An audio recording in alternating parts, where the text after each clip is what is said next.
Your favorite fat boys. Man, I'm on the truck, bitch!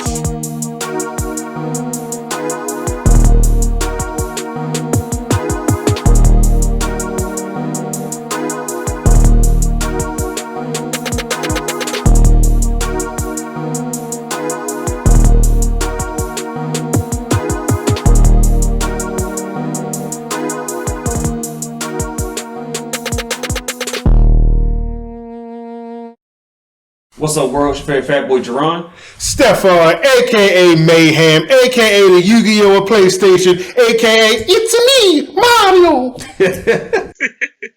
And we have another special guest with us today. Everybody give it up one time for Sinjin. Hello! I'll go clap for myself. Good, because that's all the clapping you're getting. So how you doing today, Sinjin? Doing good. It's Sunday, so it's my day off. I'm just kind of chilling and doing the podcast with you guys. Thank you. We appreciate you being here with us. So give a little background to the audience. Me and Sinjin used to work together at PayPal. And PayPal in our area had closed in, what was that, June of 2019? Yes, yeah, around like June, July of 2019. Okay, yeah, so I had already been let go because of my health, I think around late January, early February. And then come to find out PayPal was actually closing probably in middle of April. Yeah, I think that was around it. Yeah, so the news came out that that location is closing and there might be some possible openings in either Florida or Arizona, things like that. So when you first heard the news, what was your reaction to that? So I thought that we were going to have like some kind of party. They brought in these speakers. I thought we were going to do some kind of karaoke thing, like in the beginning of the day. Then we noticed that all the bigwigs were there. And I was like, oh, something's probably going to go down that's not going to be a party. And it was weird. They sent out an email to the whole site because we had a mix of back office and front office. They said everybody's going to get off the phones at this certain time and don't worry about the phone calls. Like, we'll take care of them. And everybody's like, that's kind of sketchy that like everybody's off the phones at once. And then they came through at different times of the day and gave us like an announcement. There was a bunch of security guards around, I guess, just in case people rioted or something. I don't know what they expected to happen, but Well, you're going to steal the phones? Is that typical to happen though in an announcement like that? That people might want to cause an uproar? Yeah, I mean, well, people losing their jobs, so. Oh, okay, yeah, I guess that's important. so they did all that. And then they came through and they were like, hey, you guys might have already figured it out, but we're closing the center and you guys have 3 months. We're going to supply a bunch of HR people to try and help you relocate to other jobs. Or if you want to stay with PayPal, you can, like you said, move to Florida or Arizona. And it was real weird. It felt like it came out of nowhere. But when you look back at it, there was a lot of things that kind of told us that it was going to happen. Like, as soon as Synchrony bought PayPal credit, that was probably the biggest red flag that none of us actually took as a red flag. Right. We were just like, oh, great, it's just a different bank. We switched banks before. It should be fine. Wrong. So that whole situation was weird. I remember that there was a lady that was pregnant behind me during the announcement, and she was crying. And I was like, this is awkward. I don't even want to look behind me because she's just about to have a kid right around when we were getting laid off. I was like, this is awful for her. It sucks for everybody, but she's got emotions going on and this whole big life change that's happening. So after they told us, I was just like, all right, can we go home for the day? I was the first person to ask if we could go home for the day. And I just went home and just chilled and didn't know what to do. Like, it didn't hit for so long because we had 3 months ahead of time that we got told. So it didn't like actually hit us until coming up to the closing weeks and stuff like that. That's crazy. I can't imagine how y'all felt, in that moment, because it's probably just so surreal. Like, okay, I'm here, I'm working 1 minute, and then I'm not going to work here the next minute. So y'all close in June. Did you take a break from work, or was there pressure to find work right away? So basically, as soon as they announced that we were getting laid off, I started up my Twitch channel, which is what I do now. I stream on Twitch live, and that's like how I make my money and everything. So I started it a little bit passively, just trying to build up an audience and like build up a following and stuff like that on Twitch. Just because the work days were not exhausting, it was just like whatever. So I had the energy to like after work go into streaming. Once the layoff happened, I just kind of went like full force into Twitch. I didn't really take a break. We got a nice severance. Like that was the one thing that I could be happy about PayPal. Like I can't hate them too much because at the end of the day, I feel like it was more synchrony than it was PayPal that did this to us. But PayPal definitely helped. Like they gave a bunch of resources and stuff for us to find jobs if we wanted to find jobs. They gave us a nice severance package as long as we stayed with the company. They gave me the opportunity because the thing with Twitch is like you don't start off just like right out the bat making money, especially not the amount of money that I would start like with PayPal. It's not like you get paid hourly on Twitch. It's all based off of people's generosity and how people want to support you and stuff like that. So thankfully, that severance gave me like a little bit of a cushion to where I could work on that. I was like, we'll work on Twitch until the end of the year because at that point I would still have plenty of severance left over. And if it doesn't work out, then I'll go look for a job. I don't want to stress myself out trying to find a job that I'm probably not going to like when if Twitch works out, it's going to be like my favorite job ever and I'm going to love it. So I didn't really take a break. I still haven't taken a break really. But yeah, it's just been Twitch since basically the beginning of when we got told that we were going to get laid off until now. So okay, good. I'm glad it's working out for you as you know as well right, as it has same. been. How long you been married now?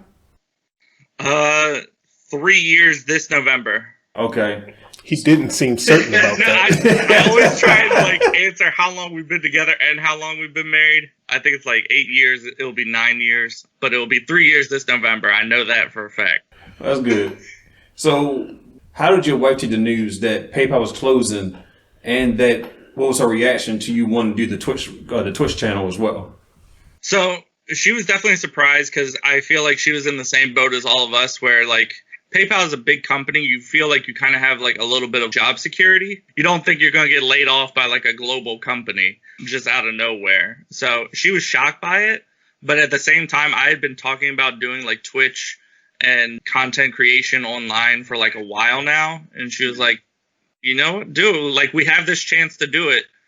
Why not? You have unlimited time right now. We have the money because of the severance and because of like the retention and everything. So why not shoot our shot and see if it works out? We're not going to get another chance like this unless some miraculous layoff happens if I got like another corporate job and something like that happens. So we just kind of went with it. She's always been super supportive of anything that I've done. So it was cool. She was fine with it. She was just shocked and taken aback that it happened because like I called her up and I was like, hey, so we're getting laid off. She was like, what?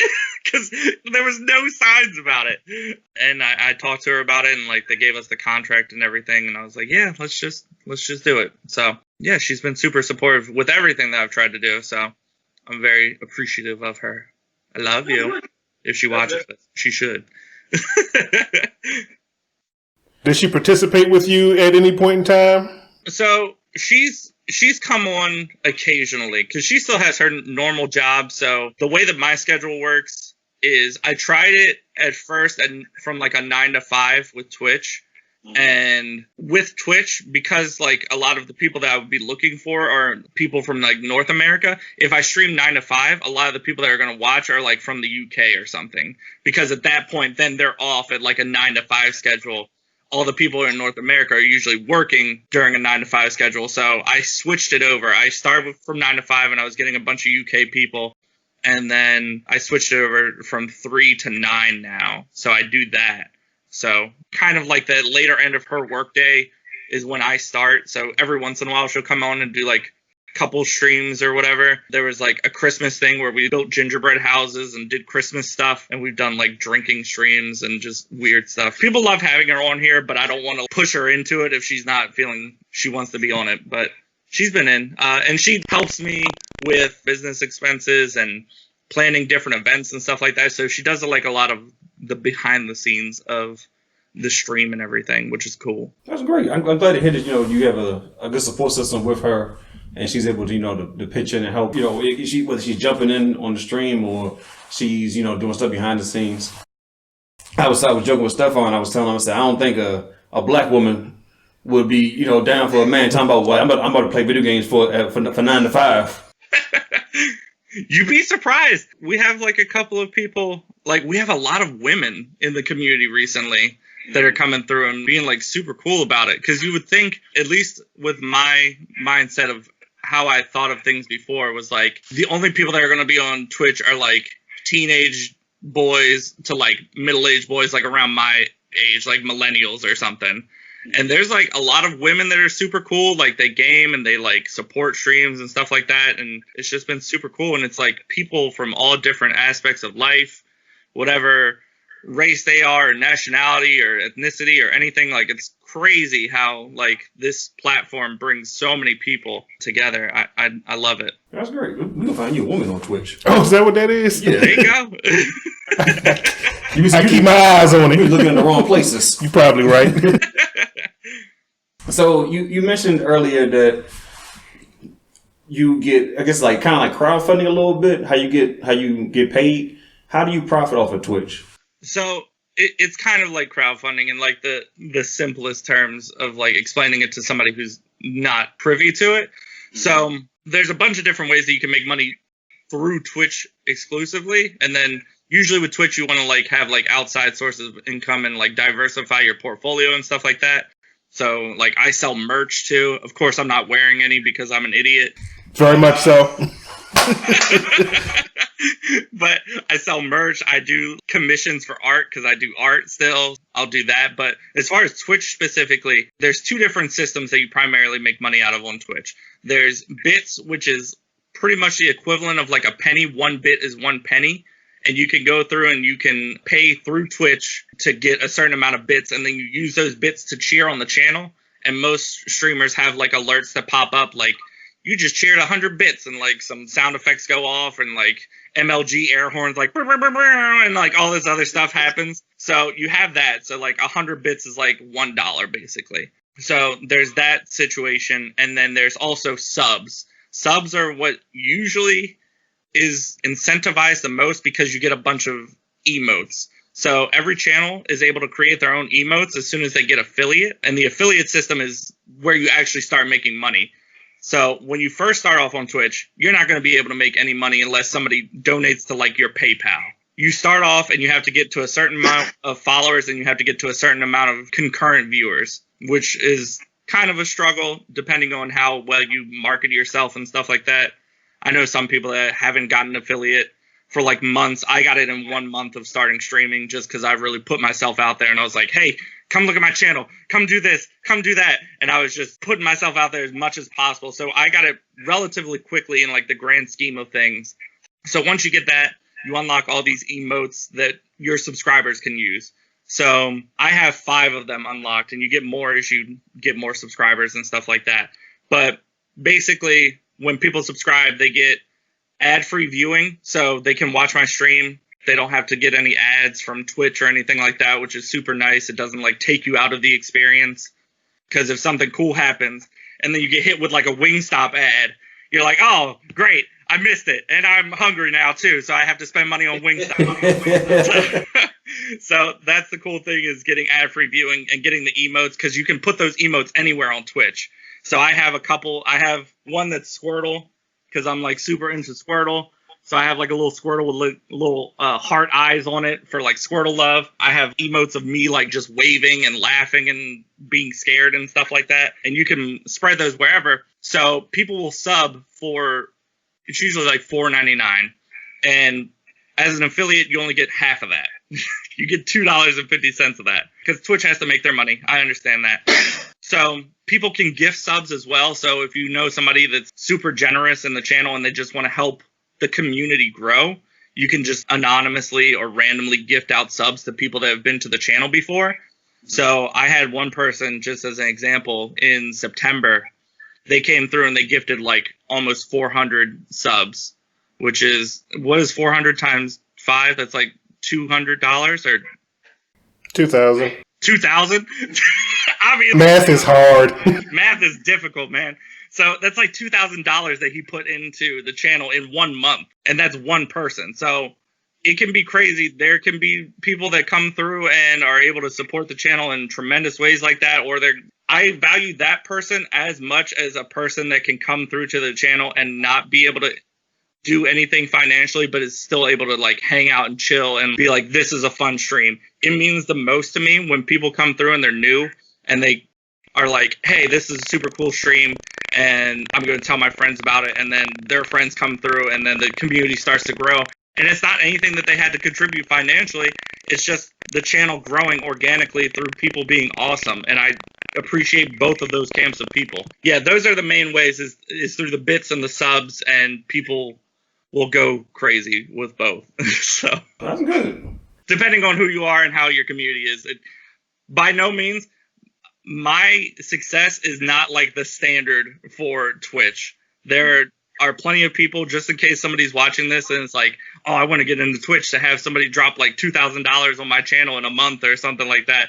There are plenty of channels that are like the same or bigger than mine that don't have the same like financial situation, because it's all dependent on the people.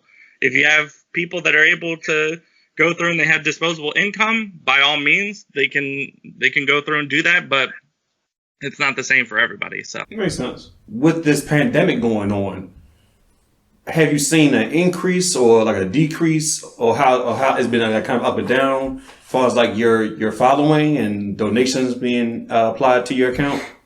So just a real quick thing as far as the following thing, because I touched on it a little bit, you definitely have to like market yourself outside of Twitch. Because if you just try and just stream on Twitch and that's like your main thing, you're like, I'm going to get followers that way, it is not going to happen.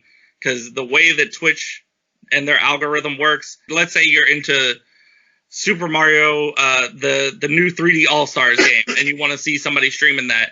If I streamed it and somebody else streams it with 20,000 viewers, and then there's like 200 other people that are streaming it with more viewers than me, somebody has to go through and scroll all the way down to see where I am if everybody else has more viewers than me. So you don't do that. You go through and you make YouTube stuff and offline content and stuff like that to get people. You redirect them over to your Twitch account. But overall, I've seen like incredible growth this year. I don't know if it's specifically because of the pandemic. I know there's a couple cases that happened that helped it tremendously. So my goal at the end of 2019 was to have 300 followers on Twitch. So we just barely hit that. Like right on the last day of December, we hit 300 followers, and that was crazy. Since 2019, we're now up to 1.2K followers, which is incredible growth for the amount of time that it's been. But I've also had like actual celebrities come through and like raid my channel. So when you're ending a stream, if you want to go through and help support another stream, which I always recommend, you can raid another stream and take basically all of your viewers and go over to another stream and like just bombard them with viewers. So I had this one guy, he's a UK celebrity. He does a talk show on Twitch, super entertaining. He came through and like raided me with like 700 people one day, and it like broke my computer. My computer didn't know how to act because like everything was coming through. It was like follower notifications and everything and just a bunch of stuff. So that's definitely helped. But I think overall, as far as not maybe so much the followers growing has been a contributing factor to coronavirus, but the amount of time that people have available to watch. So that's for sure gone up. Like just people just being able to chill in the channel. Because I don't expect everybody to be able to hang out with me for 6 hours while I play video games or watch YouTube videos or whatever. But there's been a lot of people that have been able to be there for like almost the whole stream, if not the whole stream. And then they talk to me on Discord afterwards. So I think them being able to work from home gives them something where they can just kind of play it in the background and just kind of zone out and work and listen to me. So I think that's been the biggest thing with coronavirus and this whole situation. And it doesn't seem like it's really affected how much money people wanted to put out. I fully expected people to be like very cautious with their money because it's a difficult time for everybody. I don't expect anybody to come through and like be like, here's a bunch of money. But I guess different strokes for different folks. It hasn't affected some people in the way that I fully expected and was ready to take that into account. So that's been cool too, because it helps me. So I'm sure, well, that's a good thing. I like the fact that, it sounds like you're entertaining, very entertaining where the people want to stay on with you and contribute as well. Because it seems like my understanding of Twitch, if you're not entertaining, who's going to stick around and want to view that channel? Yep.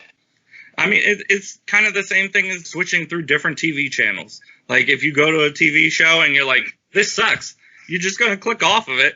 But if you go to a TV channel and you have me dyeing my beard blue and eating raw tomatoes and weird stuff that I've done on my channel, then you're going to probably stick around and be like, I wonder what's going on with this guy.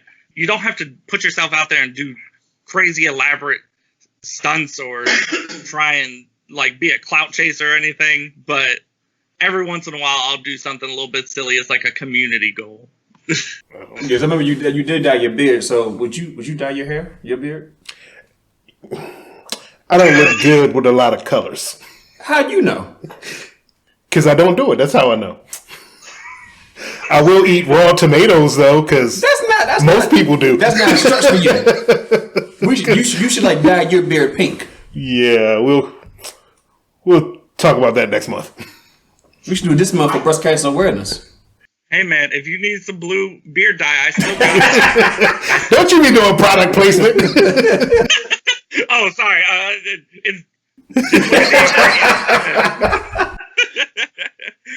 So what's next for you and your Twitch channel? Where do you see that going for you? Where are you looking to take it? That's a great question. So just recently, I was like super, I guess, blessed or whatever you want to call it, just super lucky to have had a sponsor. Anybody who's like in the gaming scene or like YouTubing, like watching YouTube or anything like that, you've probably heard of this particular mobile game. I got sponsored by it, and I was able to go through and just have a whole cool campaign with it and everything. What's the name of the game? The name of the game, Raid Shadow Legends. I didn't know if you wanted me to say it or not. It's Raid Shadow Legends. No, we won't pimp it on our channel, but you can pimp it. But it was super cool. So they based it off of how many viewers I had concurrently for like the past like couple months. They were like, you have enough viewers, you have enough of a following to where we think that this would benefit you. So we're going to reach out, and if you can get a certain amount of people to sign up and play our game, then we can pay you X amount of money. And the fact that that even happens at like a low scale channel like mine, because in the grand scheme of things, my channel is pretty like, I'd say like a medium sized channel. If you look at like the Twitch statistics, I think I'm in like the top 1% of Twitch, but there's so many people that stream on Twitch with 0 viewers because they don't put themselves out there that I feel like those numbers are skewed a lot. But that sponsorship was like a huge thing for me. Like, it's a company showing that they are interested in paying and sponsoring and helping the community grow by me just kind of being like, hey, check out this game. It's cool. And I don't have to like shill it out all the time or like just be completely obsessed with it, which is also awesome. So as far as like where I want to take it, I would like to do more sponsored deals, obviously, because that's money and that's exposure and a good thing for everybody. My community overall has been like very receptive of it too. They're not calling me like a sellout or anything like that. I'm sure if my community was much bigger, they probably would. And I would be okay with that because, I mean, I have to live as well. Selling out is kind of the goal. Right, exactly. But just creating a community that transcends Twitch is what I would like to do.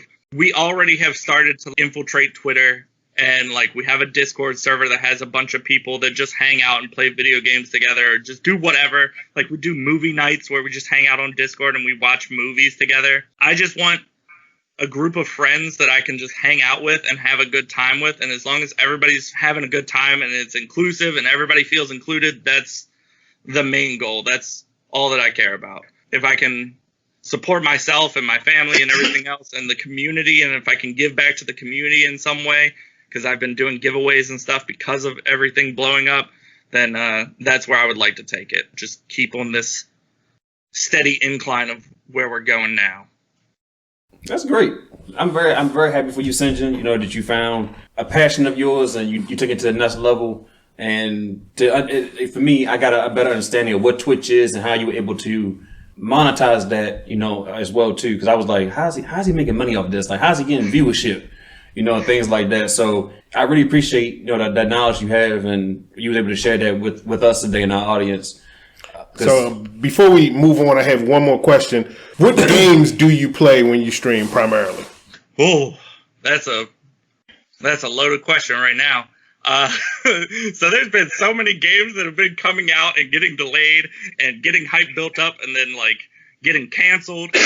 So recently I've been really just going ham with Waifu Simulator Genshin Impact. It's like an anime-esque Breath of the Wild game. It's very good. Very, very good. It's free to play. I play World of Warcraft. I've been playing that for like 16 years. So I'm still playing that. Yeah. Yeah, that sounds like an addiction. Yeah. I mean, at a certain point, it definitely was. I've stopped playing it as much. I usually play maybe once a week or something like that. But so that's something that I'm going to be playing. I do Spooky Saturdays. So I play scary games on Saturdays most of the time, unless I run out of scary games to play. Because at this point, I've been doing Spooky Saturdays for like a year and some change. So I've almost ran out of scary games. So I'm doing like Throwback Thursdays kind of with spooky games. I mean, with all of the Five Nights at Freddy's sequels, I'm pretty sure you had plenty of games to play. I don't want to play those trash games. Are those games more centered towards kids or adults? I have no idea. Let's not talk about it.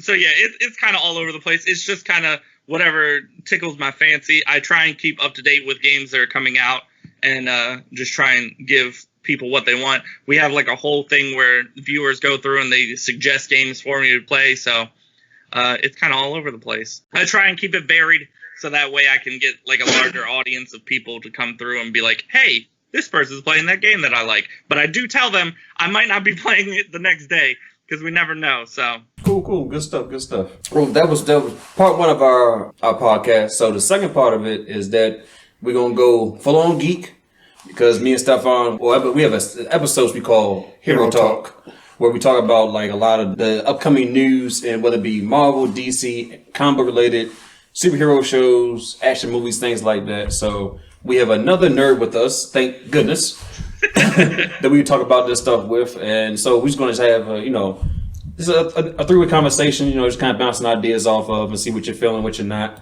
What movies are you looking forward to once they open up theaters or I guess put them on streaming services? Anything DC or Marvel has caught your eye? So I was looking it up because I've kind of like been out of the loop, I think, as far as like DC and Marvel stuff for a minute, just because this whole situation.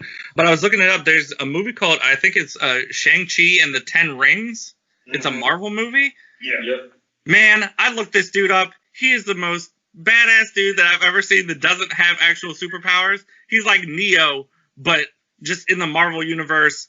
And every once in a while, he'll get a superpower either from like the Pym stuff and he grows super big, or like he got some powers of a bomb. But he's able to dodge bullets and like he's a kung fu master. And Ares, the god of war, was like, yeah, he can scuffle with some gods and stuff.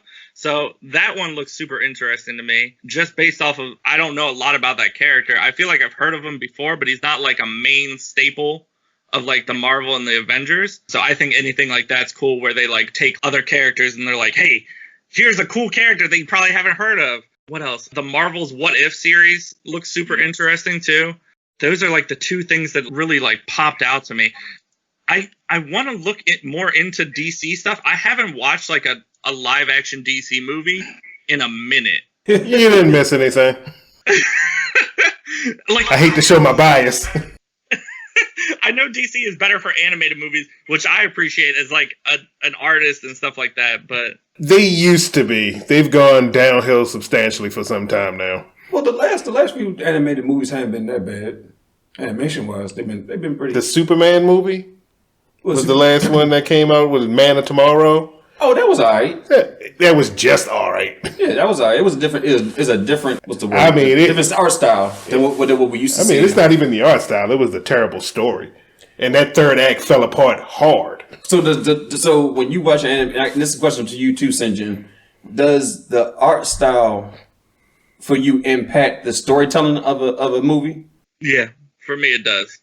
As somebody who has studied animation and like is very in tune with watching how stuff is and like how in between frames are made and like how the animation flows and like stuff like that. It's very off-putting if I see something that's not well animated and I'm just like, I can't deal with this. Like Dragon Ball Super. Like if you guys watch the original Dragon Ball, Dragon Ball Super has like some scenes are like garbage and I can't watch it. And I'm just like, I'm done with this. So like, they have some masterfully animated scenes, but then the majority of them are terrible. Yeah, but that's definitely something that could take me out of it, and it's hard to pull me back into it if it looks like garbage. Yeah, I know. For me, I watched Seven Deadly Sins, the recent new season 4. Yeah, season 4. Oh, like that. The animation was bad. The story was terrible. I just was so disappointed with that overall because the first season it really brought me into that world, and I was hooked on it. That season 4 though was just a bad taste in my mouth. So I wouldn't even say that the story was terrible. It was that the animation was so bad it was hard to follow the story because you didn't want to watch it. No. Well, that's kind of like, so I haven't watched all of One Punch Man season 2, but I've seen a bunch of videos of people critiquing how impactful the animation was in the first season, and then season 2, like they didn't do any kind of dynamic shots or anything like that. It just all kind of felt like they just rushed it and they didn't. Yeah, switch studios, so they could reduction on price of production, and it really shows. So, I mean, as far as Marvel, DC movies, Jarron, what you got? As far as what you looking forward to? Yeah, I'm looking forward to Black Widow. Because that should be, I should have been seeing that had not the pandemic had hit. Right. I want to see that. DC wise, honestly, I want to see Justice League movie, the Snyder Cut. Ew, I hate you so much. I do want to see I just want to see like I guess like what's that Zack Snyder's full vision. I think he had some cool ideas, but they just weren't going to really work and fit in that world to a certain extent. But because he's getting an opportunity to release that cut or release those ideas, I do want to see everything now. Right, give it a shot. I only want to see it just so that people can shut up about it. Well, I feel like you take that towards me. I mean, if the shoe fit, you put on that goddamn cloth and you chop around this bitch.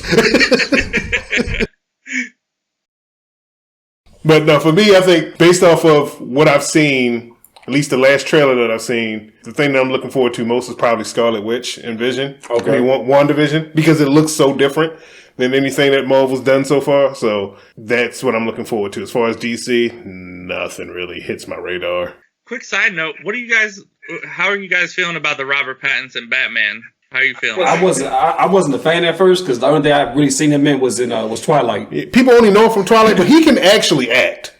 And Matt Reeves is directing, and he directed 2 great Planet of the Apes movies. So, But I'm looking forward to that because when I saw the trailer, I was like, okay. I see the world, I see the vision. I'm into it now. So I'm looking forward to it. We watched it together as a group of like 5 of us in Discord, and when he started beating that man senseless, oh my goodness, we all got so hyped, like unrationally hyped. I was like, yeah, beat his ass!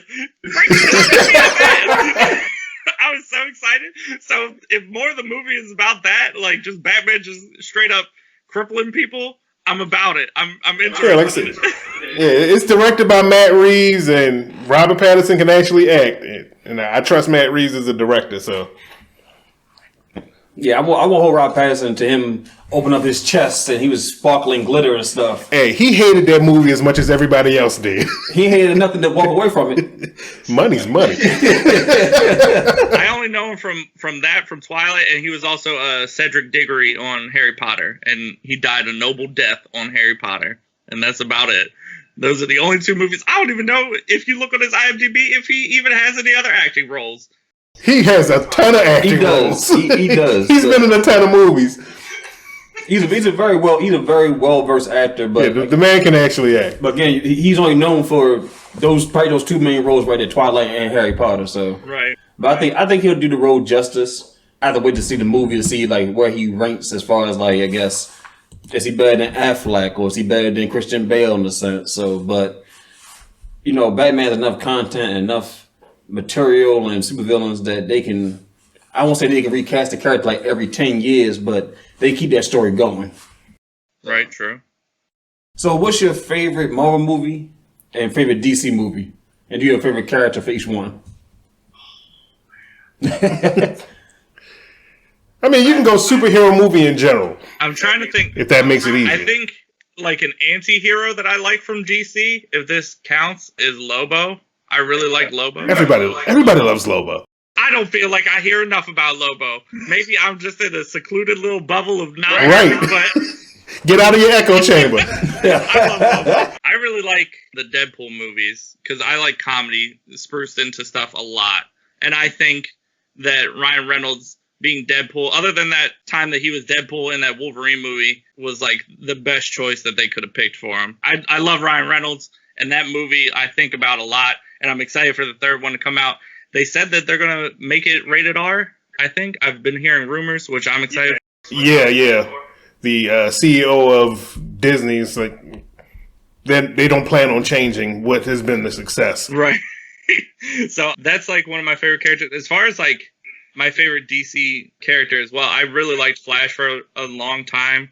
I just haven't been keeping up with DC. I don't know what it is. Like, Marvel's just been at the forefront of everything just because they're coming out with like so many heavy hitters lately that I feel like that's all that's constantly in my mind as far as like superhero stuff, and it just clouds my vision and I can't think of anything else other than like the Avengers and Captain America throwing his shield and throwing hammers and Mjolnir and Thor going around with a big old belly gut crying to raccoons and stuff.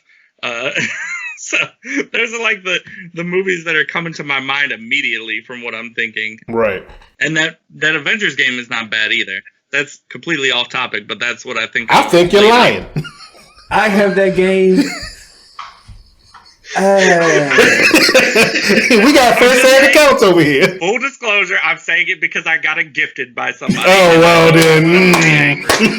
I paid my hard-earned $60. You showing your bias, sir. Get out of the conversation.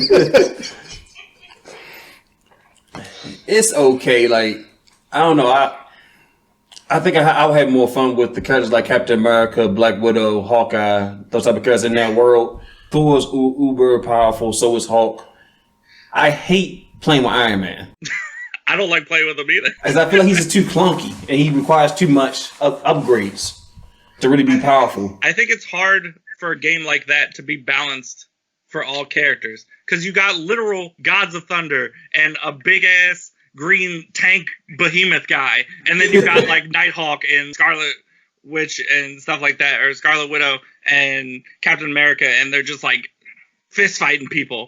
And you're like, okay, well, how are we supposed to make them feel as strong as the literal god of thunder? And you can't. Certain characters are going to feel stronger because they should be technically stronger. I'm sorry. Right. Like, it's not based around like being equal power strengths and stuff. They all bring their own different things, but I don't think that it was well balanced. But I still like the feeling of it. It feels Get out of here, sir. We don't agree with your opinion. I'm just worried about when they introduce other characters. Like, the news of Spider-Man got me excited, but it's not going to be Insomniac Spider-Man. It's going to be their version. So I'm like, okay, what's that going to entail? How's that going to look and feel? So, but we'll see when we get there. But they said they're doing like a bunch of upgrades to kind of get people to come back to the game. So I guess they lost a lot of a whole lot of people. Yeah, they lost a lot of what you want to say, players. Yeah, players. A lot of players within the first month of that game being out. We'll see. Which is so that your opinion is invalid, sir. I know you ain't screaming that on Twitch. I tried, and I was like, maybe we're going to switch over to something else. Start playing Mario Brothers. All right, so speaking of DC, do you think that they can pull off a good Flash movie with Ben Affleck's Batman and Michael Keaton's Batman in the same film? So I tried to look into this a little bit beforehand. What the hell are they doing with Michael Keaton's Batman in this film? So the next Flash movie, they're going to do a Flashpoint paradox where, Flash runs into the future, alters time. And so Michael Keaton's Batman is supposed to be like a very old version of Batman. Okay. And Like that immediately makes me think of any old Batman. Makes me think of Batman Beyond, which would be Right. interesting if Essentially. they could do like a spin-off on that. I like Michael Keaton in general. Yeah, it's my favorite Batman. I think he's definitely like up in my top Batmans too. Again, I haven't seen the Justice League movie or Batman versus Superman, so I don't know how good Affleck's Batman is. Is it garbage? Whoa. Whoa. Batfleck is not that bad. He has one good scene in the movie. Well, yeah, he does have one good scene in the Batman vs Superman movie, yes. But I think as a Bruce Wayne and Batman, he's not that bad. He didn't really do anything as Bruce Wayne. He was old Bruce Wayne. He had a training montage to fight Superman. You need that when you fight Superman. You need a montage to get ready for Superman because he's Superman. So, yeah, Ben Affleck didn't do enough as Batman for me to even put him in the ranking. Well, he's only in two films is enough, but he didn't have like a solo film himself. Right, and he I think if he had a solo film that might, I won't say that it would etch him up anywhere past anybody, but it would have been. It's like, all right, I think he's been. He could be in the running. Yeah, solidified. So, in Justice League, he was just. I mean, that movie's okay. So, ew, that movie is not okay. Well, I would be nice about it. I'm sorry. Yeah, but as far as the Flash movie goes, hopefully this is some course correction for Warner Brothers DC, because they have absolutely no idea of a continuous storyline that they're trying to do. So hopefully this course corrects. Actor as the actor that was in the Justice League for Flash? Yeah, Ezra Miller. Okay. Yeah, I get worried that they're going to start recasting people all the time. I'm like, they were. Stop. They were about to fire him, let him go of everything, but he came with a script that I think they halfway liked, and so yeah. I mean, the only reason this Flash movie is getting made is because of him. He's been fighting to get this movie made. Because they changed directors like 3-4 times. Yeah. So and they had some decent names attached to it directing it, but that they came out. I think they had so many creative differences. They had to walk away from it, of course. So hopefully it makes sense to where it'll be a decent movie. I don't know how it's going to separate the worlds, make them any better than what they already got going on. So we'll see. What are your thoughts on the recent MCU Spider-Man news that Jamie Foxx is returning and Doctor Strange joining as his mentor? I'm excited for Spider-Verse because that's the only thing that I'm getting out of this is that there could be a possible Spider-Verse. I'm excited for it. Bring back my boy Andrew Garfield. Bring in anybody else. I'm still upset that they waited so long to the point to where Donald Glover was old enough to where he couldn't be Spider-Man anymore. So bring in somebody else that could be Miles Morales. I want all the Spider-Men everywhere, and I want Jamie Foxx to just get beat out by a bunch of different Spider-Men. Just a bunch of dudes just beating him in the face. I want it. I'm excited for it. I'm actually excited for it. Yeah, I was thinking the same thing. That's the only reason that they would bring him back as Electro if they were only doing the Spider-Verse. Because them doing multiple universes, that they can introduce the Fantastic Four, the X-Men. Multiverse is the best way to introduce all those other properties that they now have control of. And so, yeah. And if they do it in the Spider-Man, I'm pretty excited for that. I need them to make. If they're gonna bring in Andrew Garfield. Of course, they're gonna bring in somehow another Tobey Maguire. I need him to be evil in this. Why though? I need one Spider-Man to be evil. They kind of set some stuff up or fuck something up along the way. Like he can't just be oh, we got 3 Spider-Man, like we're gonna save the world. No, one of them got to sabotaging something. Why though? Why not? Why you think Tobey Maguire ain't bitter that he got dealt with Venom and Sandman his last film, and here's Tom Holland bringing in the cavalry, bringing in Jamie Foxx, bringing in the Sinister Six. Spider suit. He's going to be the most technologically advanced Spider-Man out of all of them. They're all just going to give up and be like, let's just let Tom Holland fight everybody. I think that would be cool. With that being said, I think it would be cool to have like kind of maybe a redemption story for Tobey Maguire's. Not necessarily that he's bad, but maybe he's given up. Maybe he has something where like he's tired of being Spider-Man, or he doesn't find like the purpose in it anymore. and he like gets called in, kind of like how they did in the Spider-Verse a little bit. Right. I think that would be interesting. Not like exactly like a super parallel, but I always think that redemption stories are cool for like character development and like getting people emotionally invested and stuff. Because you're like, yeah, Toby, don't go back to that emo phase, please, because it was weird. It was really weird. I blame Sony Studios for that. Yeah, I think they will pull probably some stuff from the Spider-Verse because that was so successful, and a lot of people really love that film. So I think they'll probably pull a few cues from there just to make that fit for Spider-Man. So we have. So what are your top 3 villains from any anime, cartoon, or comic book? Mine are going to be so weird, guys. I'm letting you know they're going to be weird. Okay? Hades is my number 1. I wish I had my hoodie down here. I have a Disney Hercules Hades hoodie. To be fair, some of it looks like a penis, though, so I'm not going to wear it right now. Oh, okay. I don't want to have to blur that out. They take his head and they flip it upside down, and I'm like, why'd you do that? Just have his head all the way out. I'll have to show you guys later, but Hercules is like my favorite Disney animated film of all time. I've said it multiple times. I feel like I've told Jarron that, and I've told everybody that. It's my favorite, and I think Hades... And now I know. Yeah, exactly. And now everybody knows. Hades is like such a relatable to adults villain, I feel like. When I was a kid, I was like, man, this dude sucks. Now I'm like an adult, and I'm like, some of his stuff sounds a little bit reasonable. I can kind of get behind it.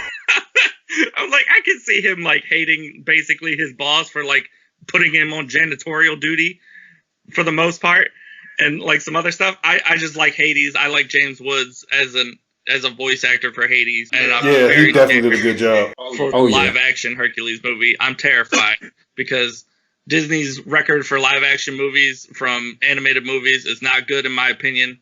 I don't like any of the live action remakes of any of the Disney movies.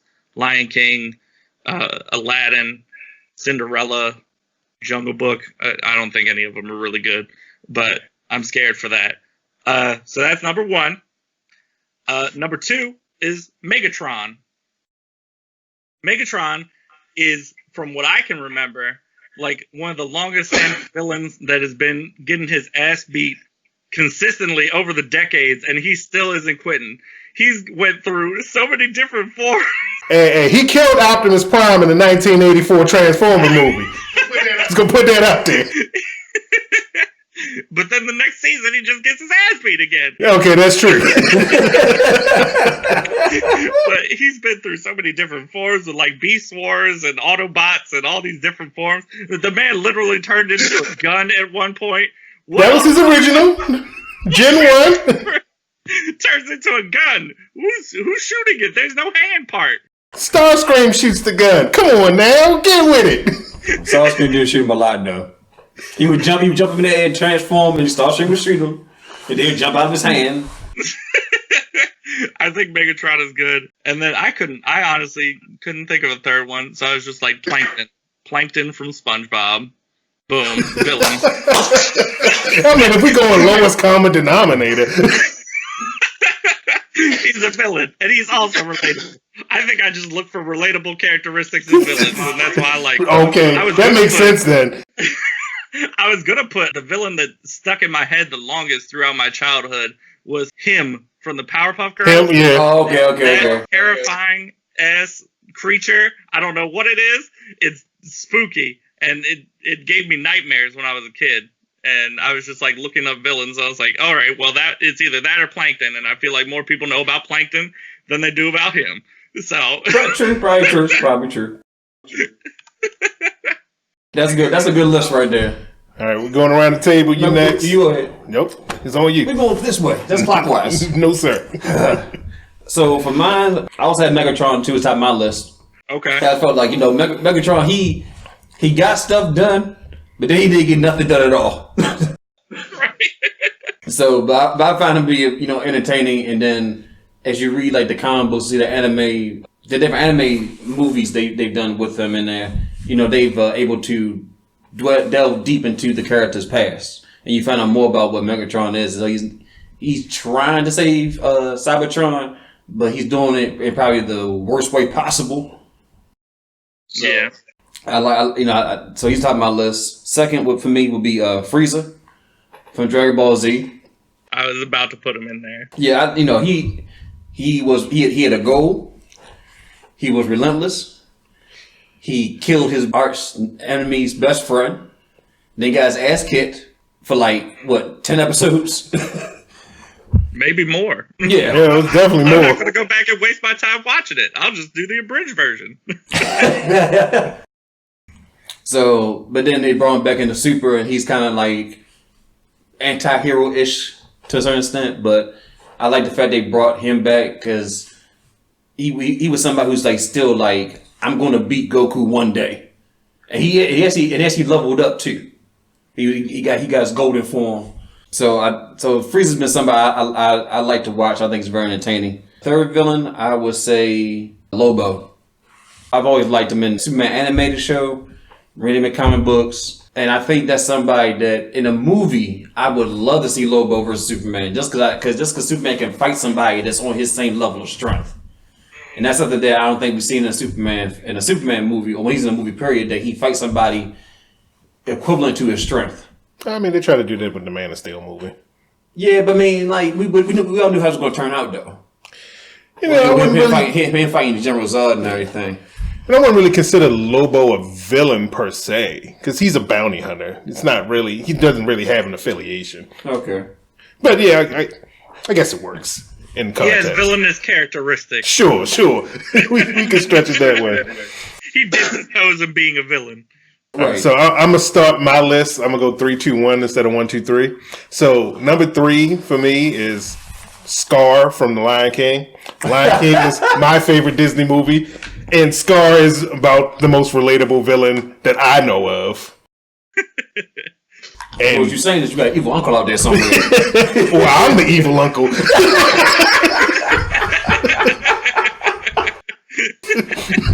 I didn't think about that. That's a good point. And Be Prepared is my all-time favorite Disney song in general. My number 2 villain, Magneto from the X-Men. Okay. Said as far as relatability goes, he's Jewish during the Holocaust. He's all about saving his people, and he doesn't give a fuck how he does it. Mm-hmm. And his power set is ridiculous. I love it. And my number 1 for all-time greatest villain from any material that I can think of is Aizen from Bleach. Oh. Just the best written villain fucking ever. And I haven't found a villain that's been written as well as him. And granted, Bleach fell off hard as shit after they beat Aizen, but he was the best villain in any anime to date for me. Aizen's a good choice. I like that. Damn, I need to go back and watch Bleach. I only watched I feel like the first season of Bleach, and then I just fell out of it. I don't know. Oh yeah, then yeah, you missed out on when they go to Soul Society and then Aizen is revealed as the big villain and his motivations and everything that he does. Yeah, it's awesome.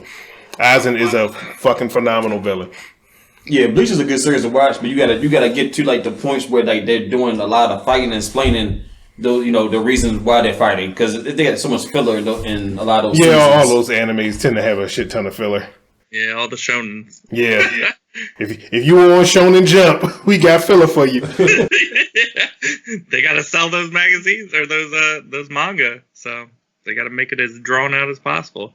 I was gonna do Magneto too, because I just think that he's an interesting character. Yeah. I think that it's interesting, his dynamic with Professor Xavier too, because it's kind of like Martin Luther King and Malcolm X type thing. I don't know if you guys have seen that. Yeah, that's pretty much the parable of those two is that same thing. Yeah, I thought it was super interesting that reading about it and watching about it, I was like, wow. I didn't even put it together that they were like that until having that different perspective, and I was like, oh my goodness, this is great. I love it. Yeah, he's relatable in a lot of circumstances, and you can see that it's coming from good intentions of what he wants to protect, but he's not doing it in the best way. I feel like he's using more aggression than anything, and it's he's tired. He's like, we've been peaceful. How much longer we have to be? We got to be on the offense, not on the defense. So yeah, that's my list there. Yeah, you have a good list, y'all. I like both y'all lists. I like everybody's list. I like mine the most. I don't know. You included Plankton. Listen, man, the chum bucket will rise again. Hell. Oh, that was great. So closing out, is there anything you want to go ahead and promote, Sinjin? Said, you want to tell us what your Twitch channel, talk about that, where can people contact you, meet up with you, see your stream? Yeah, for sure. So it's just Twitch, twitch.tv/Sinjino, SINJINO. I am there Monday, Wednesday, Friday from 3 p.m. to 9 p.m. and on Saturdays from 7 p.m. to 11 p.m. So you can catch me there. You can find me on Twitter. Just look up Sinjino. I'm there. You can keep up to date with anything that I post there as well. But that's primarily where I'm at right now. So come by and say hi. One thing that I don't know that a lot of people know about Twitch, because they just assume that it's the same way that it works with like Facebook Live. I don't get notifications if somebody just pops in and is lurking on my channel. So if you come through, say hi. It's not like Facebook where it'll be like, such and such has joined your live stream. You gotta say hi, otherwise I'm not going to know that it's you. So if you come through, say hi. Will do. I think we might get a Twitch channel or something, and people can watch stuff on do random stuff. It would be such a great idea. So interesting. I honestly think that you guys, what you're doing with the podcast would probably be really good for Twitch too. There's a huge amount of growth that's been happening for like talk shows and podcasts, like recording live on Twitch. Mm-hmm. And I think it's really interesting. And I think your guys' would be really good on Twitch. Just like, because you're good at like reacting to what other people's opinions are and like giving your own input and stuff, I think it would be really, really good. So I'd say try it out. And then you could just take the VODs, like the videos from Twitch, and you could just slap them on YouTube or take the audio and put it on Spotify or wherever, Stitcher. I don't know. There's a bunch of different podcast places, but I think it would be worth a shot. If you guys do, let me know. I can help you with the Twitch stuff. So absolutely, yeah, we'll definitely look into that. I was definitely when I saw how you were doing your page, I was like, maybe that's something that we could venture to as well. So, but yeah, I appreciate that. Thank you. All suggestions have been duly noted. So, well, everybody, that's the podcast, and as always, you can check us out on YouTube, Google Music Play, iTunes, SoundCloud, and Spotify. Peace out. Thanks for tuning in. Thank you, Sinjin. Peace. Thank you. Bye.